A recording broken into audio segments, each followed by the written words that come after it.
Kartą, seniai, į mišką atkeliavo grupelė pelėdų.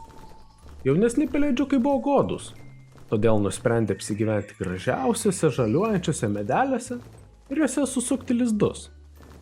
Viena iš pelėdų buvo labai sena, jaunieji ją pralenkė, todėl ji buvo priversta apsigyventi sename, sudžiūvusiame ąžuole.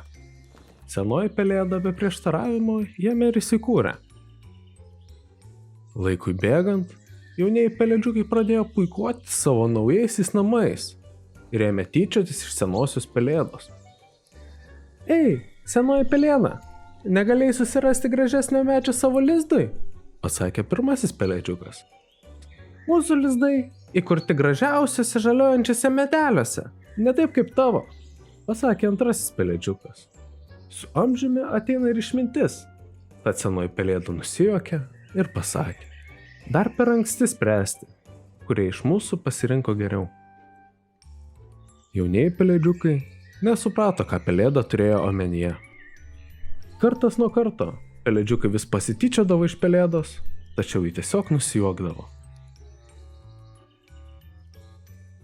Vieną gražią dieną miške, kai pelėdos buvo išvykusios, pasirodė grupelė medkirčių.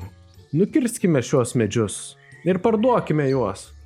Šie medžiai atneš gerus pinigus, pasakė medkirtys. Taigi jie nukirto gražiosius medžius ir liko tik vienintelis medis stovintis. Tai buvo senasis sudžiūvęs ąžuolas.